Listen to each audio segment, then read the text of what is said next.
There's a boy in the girls' bathroom, beginning on chapter 38. Bradley Chalker's homework, book report. My Parents Didn't Steal an Elephant by Uriah C. Lasso. Mrs. Ebel's class, room 12, Red Hill School, last seat, last row, next to Jeff. My Parents Didn't Steal an Elephant by Uriah C. Lasso by Bradley Chalkers. My Parents Didn't Steal an Elephant was a very funny and crazy book by Uriah C. Lasso, a funny author to write such a book. It is a story told by a kid. The kid's parents are in jail because they stole an elephant, except they are innocent. Hey, I just realized something. You know what? You never know the kid's name. I just realized that. You know what else? You don't know if the kid is a boy or a girl. I just realized that right now as I was writing this book report because I didn't know whether to write he or she. I told you it was crazy. The kid lives with his aunt and uncle. They're crazy too. They put wallpaper up in the garage for no reason. I told you they were crazy. Ace is crazy too. He's the lawyer for the kid's parents. He makes the kid practice crying for an hour every day so the kid will be able to cry good in court. Only when the kid finally gets to court, the kid doesn't cry. The kid laughs. Then everybody else laughs too. Then the kid's parents get to go home because they're innocent. Except, do you want to know something? I'm not so sure. I mean, if they really were innocent, then who ate all the peanuts? I told you it was crazy. The end. The end. Absolutely wonderful, said Carla. Is it good? Asked Bradley. You captured the very essence of the book. He smiled even though he didn't know what essence meant. They were sitting around the round table. It was Thursday before school. Bradley had to turn in his book report to Mrs. Ebel, but he wanted Carla to see it first, just in case he ripped it up. Carla was wearing a fluffy pink sweater. I always wondered what happened to the peanuts too, she said. Me too, said Bradley, and they could have hid the elephant in the garage.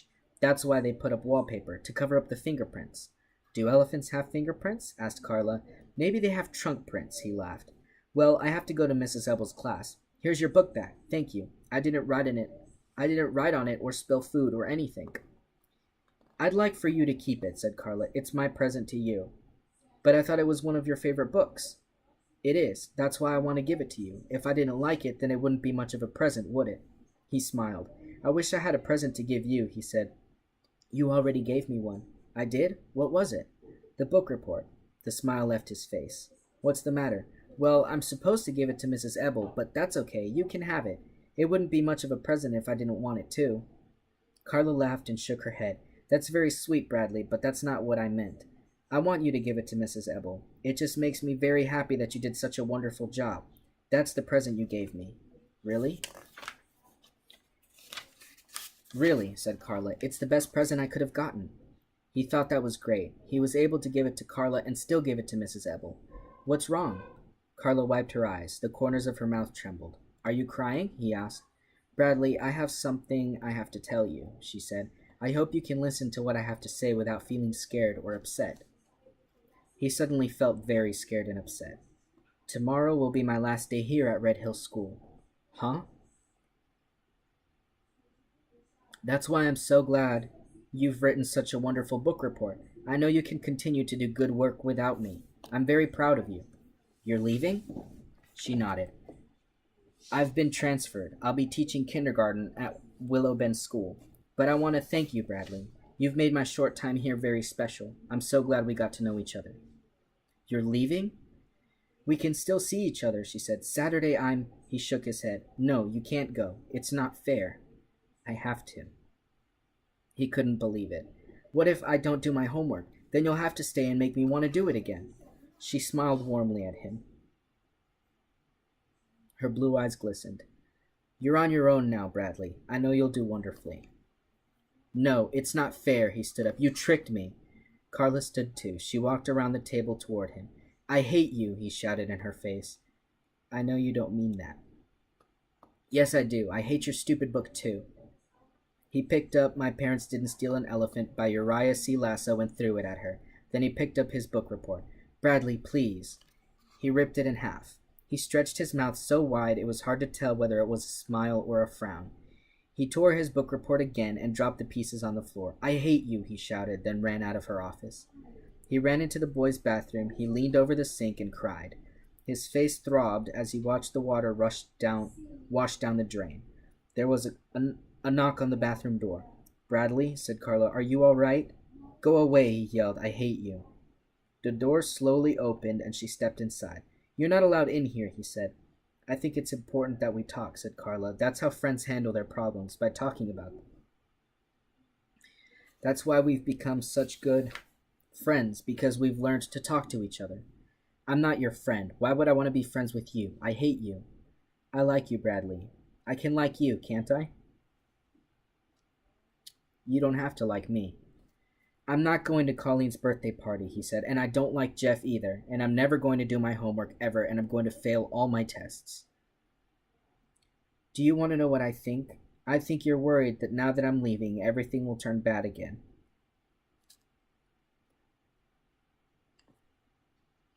"You think that Jeff won't like you anymore, and Colleen won't want you to come to her party, and Mrs. Ebel will give you bad grades no matter how hard you try. This is the boys' bathroom. But it wasn't me who magically changed your life, Bradley," she said. "It was you. You're not Cinderella, and I'm not Prince Charming." "You're not allowed in here," he said coldly. "Saturday, I'm going to need someone to help me move all of my things out of my office," she said. "I would appreciate it very much if you would come and help me. Then afterward, we could have lunch together. We can go to a restaurant, just the two of us."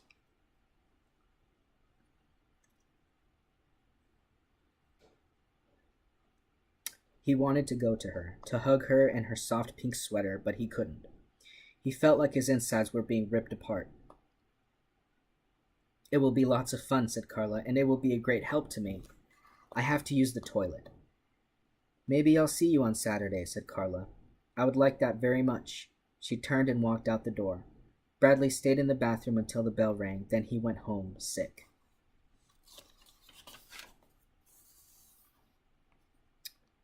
Chapter 39.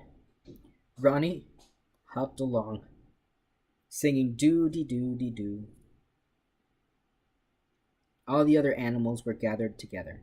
"What are you doing?" asked Ronnie. "We're talking," said the lion. "Oh, you can't listen," said the kangaroo. "Oh, okay," said Ronnie. She waited for the other animals to finish talking. The other animals finished talking. "We finished talking," the lion told Ronnie. "We took a vote. We don't like you anymore." Ronnie hopped away. Suddenly she fell into quicksand. "Help!" she cried. "Bartholomew, save me!" "No, I won't," said Bartholomew, "and I'm not going to marry you either." Ronnie sank into the quicksand and died. Chapter 40. Bradley's mother took his temperature and told him he was normal. "I am not," he argued. "He's not normal," Claudia agreed. "He's bizarre." Bradley felt as if his stomach were tied in a knot. Every time he thought about Carla, he felt the knot pull tighter. I hate her," he repeated as he slowly walked to school. When he said he hated her, the knot in his stomach loosened just a little bit. He sat at his desk in the back of Mrs. Ebel's room, last seat, last row. "Hi, Bradley," said Jeff, sitting down next to him. "Where were you yesterday? Were you sick?" He didn't answer. Jeff wasn't his friend. He didn't have any friends. "Bradley," called Mrs. Ebel, "will you come over here, please?" He dragged his feet to her desk. "I was sick yesterday," he told her. "Call my mother if you don't believe me."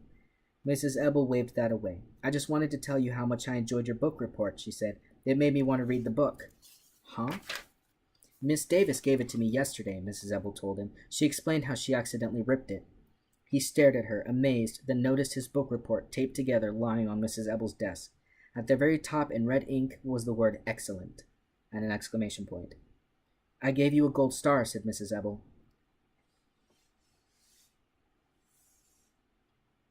He picked up his book report and ran back to his desk.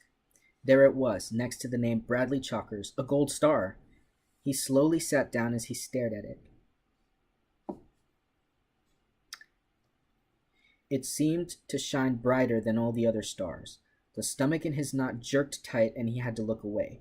The star reminded him of Carla. "She's such a liar," he thought. "She said she accidentally tore it up when I was the one who did it. I hate her." He shoved his book report in the back of his desk. The knot loosened. He walked all recess. The other boys called him from the basketball court, but he pretended not to hear them. He just kept walking. "Okay," he decided, "I'll go see her at lunch. I'll just say goodbye to her, that's all." "Everyone was looking for you to play basketball," Jeff said when he returned to class. "I told him you were still sick from yesterday." "I'm not sick," said Bradley. "I'm normal." When the bell rang for lunch, he walked to Mrs. Ebble's class to ask for the hall pass. No, he walked to Mrs. Ebble's desk to ask for the hall pass. Yes, Bradley, she said. He couldn't talk. The knot in his stomach was so tight it choked off his vocal cords. He stuck his hands in his pockets and walked outside. He sat in a far corner of the playground. Twice he thought he saw Carla. The first time it was a third-grade girl. The second time it was a tree. His stomach was too knotted up to eat anything. I saw Carla, Jeff told him after lunch. I went to her office to say goodbye. She said she'd like to see you. She said she'd wait in her office after school for you in case you wanted to talk to her. She asked me to tell you that.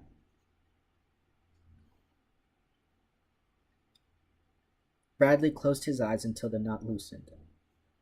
Don't you even want to say goodbye to her? Jeff asked. He shook his head. He could picture her waiting in her office for him. He'd walk in and she'd say, "Hello, Bradley. It's a pleasure to see you today. I appreciate your coming to see me." She might even kiss him again. When the final bell rang, he walked directly home. The knot inside him tightened with every step he took. I hate her. I hate her. I hate her. Chapter 41. Let's go, Bradley, his mother said on Saturday morning as she entered his room. We're off to a real barber shop. She said it as if a barber shop was the most wonderful place in the world. In the past, she had always cut Bradley's hair herself, but this time, he had asked her to go to a real barber shop. That was earlier in the week, when they were out buying the birthday present for Colleen. You make my head look like a chili bowl, he said. He had complained. Now he sadly looked up at his mother and said, I don't want to get my hair cut. You want to look nice for Colleen's birthday party tomorrow, don't you? She asked. You don't want to go looking like a punk rocker.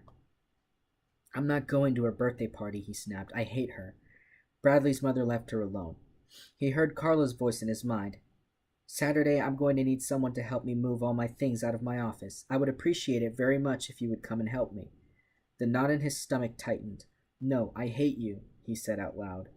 His father knocked, then came into his room. Bradley, I think we need to talk, he said, man to man. Bradley stood up. Why don't you tell me what's bothering you? Asked his father. Maybe I can help. Bradley didn't want any help. I was very sorry to hear that your counselor had been transferred to another school, said his father. I know how much you liked her.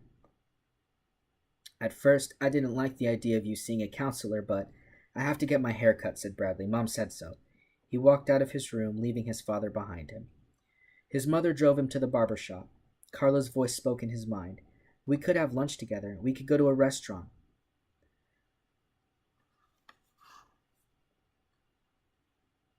The knot pulled tighter. Just the two of us, and tighter.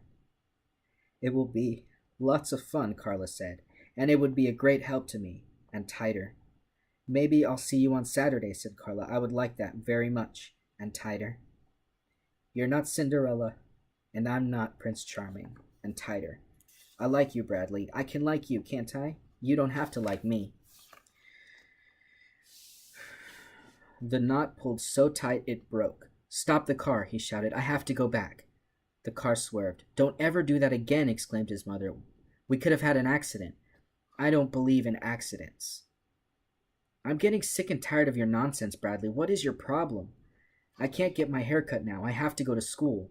On Saturday? I'm supposed to see my counselor. She's waiting for me. Call the school if you don't believe me. The car stopped in the parking lot in front of the barber shop. We're here, his mother said sternly. You're getting your hair cut now. He stepped out of the car and reluctantly followed his mother into the barber shop.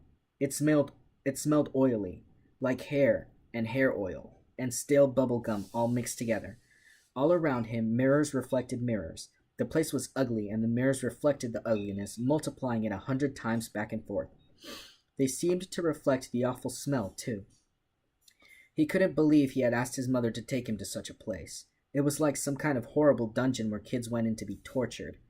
But worst of all, he had to wait his turn to be tortured. All the barber chairs were occupied. He sat on a torn red couch. Do you want to read a comic? Asked his mother. No, thank you, he answered quietly. Finally, it was his turn. He climbed into a slippery, oily vinyl barber chair. The barber tied a shiny apron around his neck, nearly choking him to death. The barber began by combing his hair. Bradley wondered why he had to comb it if he was going to cut it anyway. At last, the barber picked up the scissors and began to cut. But he never cut off a big piece of hair all at once. Instead, he kept snipping little bits of hair off the same piece of hair over and over again. The whole time, Bradley had to stare at himself through the filmy mirror. He gritted his teeth and waited for it to be over. The barber put down the scissors, but then he picked up the comb and started combing again. I knew he shouldn't have combed it before, Bradley thought. Now he just has to do it again. The barber sprayed some kind of smelly junk on Bradley's head, combed his hair one last time, then unhooked the apron around Bradley's neck. Bradley quickly hopped off the chair before the barber could change his mind, but the barber wasn't through. He made Bradley stand still while he ran a small vacuum cleaner across his neck. When he finished, he offered Bradley a piece of bubble gum. I hate gum, said Bradley. He never used to hate gum, but after smelling it in the barber shop, he never wanted another piece again. You'll be the most handsome boy at Colleen's party, his mother said as they walked outside. Can you drive me to school, please? He asked. She nodded. 10 minutes later, he jumped out of the car, ran up the steps in front of the school, and pulled on the double glass doors. They were locked. He pressed his face against the glass and looked inside. Mrs. Kemp, the janitor, was waxing the floors. He pounded on the door until she looked up. Mrs. Kemp scowled at him as she opened the door. What do you want, Chalkers? I have to see Miss Davis, he said. Miss Davis is gone. He ducked under her arm, which held open the door, and ran into the building. Chalkers, she shouted after him. I'll call the police. He opened the door to Carla's office and stepped inside. Except for the round table and chairs, the room was empty. But in his mind, he heard Carla say, Hello, Bradley. It's a pleasure to see you today. I appreciate you coming to see me. Tears rolled down his face. He noticed a large manila envelope lying on the table. He picked it up. Bradley Chalkers was written across it in big letters. Under that, in small letters, was the following. Mrs. Zebel's class, room 12. Good friend. Honest, thoughtful, caring, polite. Whom I will never forget, and who I hope will someday forgive me. Last seat, last row. There you are, said Mrs. Kemp as she came in after him. If you don't get out of here right now, I'm going to call the police. Look, he exclaimed, holding up the envelope. She left this for me. See, we were friends, Carla and me. We were best friends.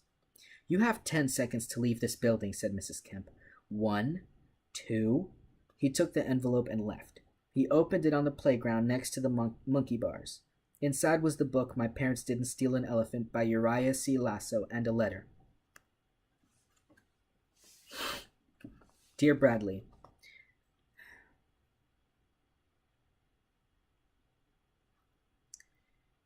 this book was a present from me to you. It was a gift from the heart, and that kind of gift, for better or worse, can never be returned. I'm sorry for hurting you. I didn't mean to. If it makes you feel any better, you hurt me too when you didn't come see me Friday or Saturday. I kept hoping I'd see your happy face walk through the door. I hope you didn't mind that I gave your book report to Mrs. Ebel. It was just too good to throw away. You can do such wonderful work.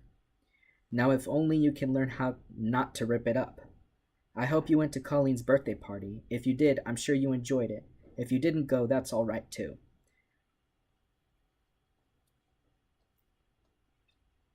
There will be lots of other parties. You're a very likable person. You'll always be very special to me. It was always a pleasure to see you. I appreciated your coming to see me. Thank you for sharing so much with me. I love you, Carla. Bradley's father was leaning on his cane on the front stoop when Bradley came walking home. I want to talk to you, Bradley, he said sternly. Bradley ran to him and hugged him, nearly knocking him over. Chapter 42. Bradley tried writing a letter to Carla. His father had suggested it. He crumpled up a piece of paper and threw it in his wastepaper basket. He didn't know what to say to her. The words he wanted hadn't been invented yet. Ronnie hopped along, singing doo-dee-doo-dee-doo-dee-doo. The other animals were taking another vote. We took another vote, the lion told Ronnie. We like you the best. I like all of you the best too, said Ronnie. Bartholomew walked up to her. I love you, Ronnie, he said. Will you marry me? Yes, said Ronnie. And I saved you from the quicksand too, said Bartholomew, so you didn't die. That's good, said Ronnie. I'm very glad to hear that.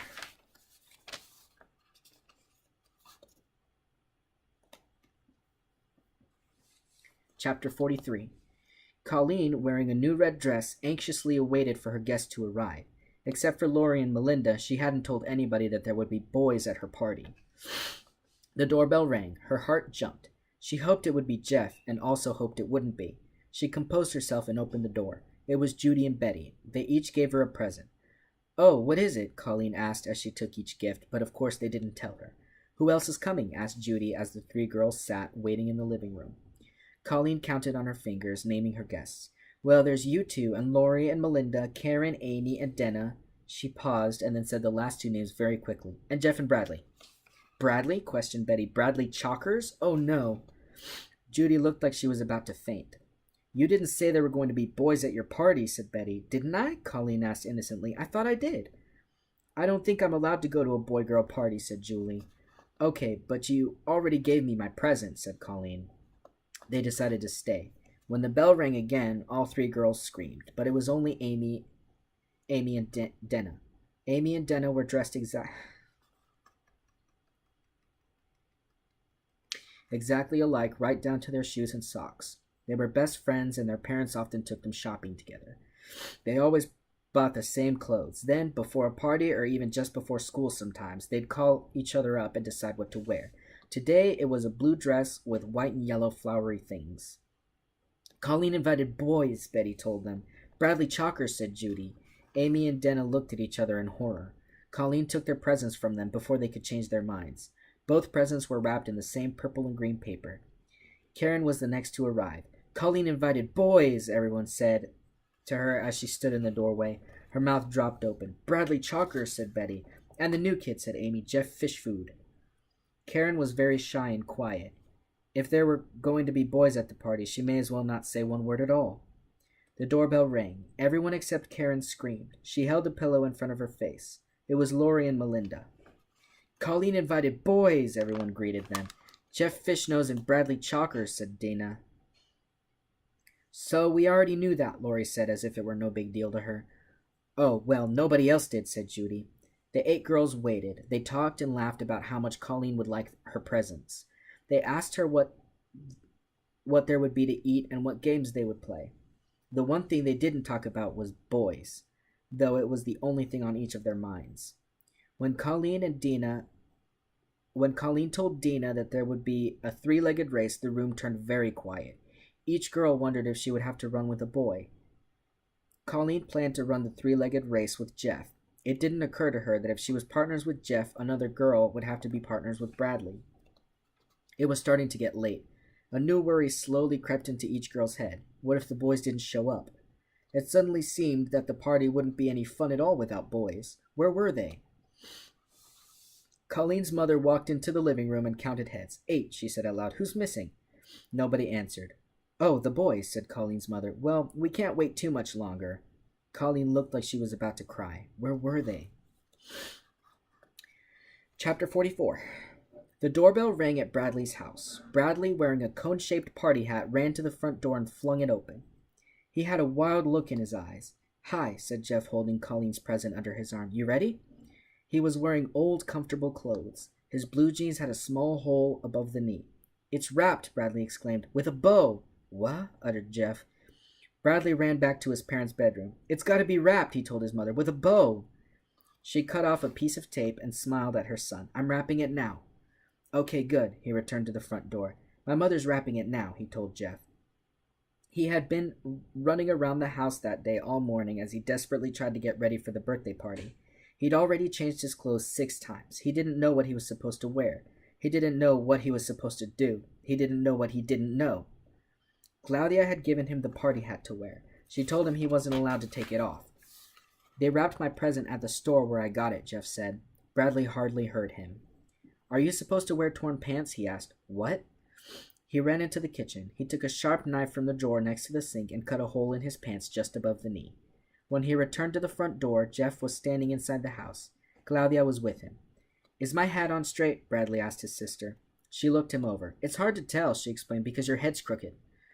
Mrs. Chalkers came down the hall, holding Colleen's present in front of her. "See, all wrapped," she said. "Hello, you must be Jeff. I'm Bradley's mother." "Hello, Mrs. Chalkers," said Jeff. It doesn't have a bow, Bradley shouted. Oh, I couldn't find any ribbons, said his mother. He stared at her in disbelief. It needs a bow, he wailed. He turned to Jeff. Doesn't it need a bow? No.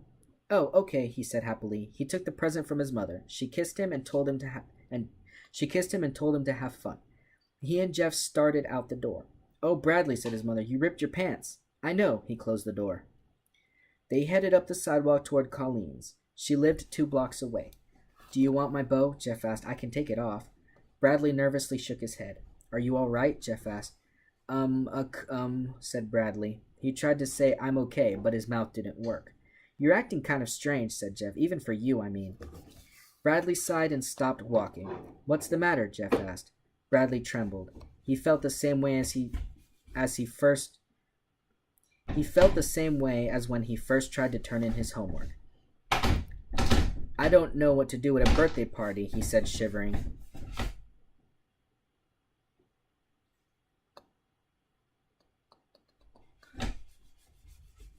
Jeff laughed. Bradley sat down on the curb. I haven't been to one in 3 years.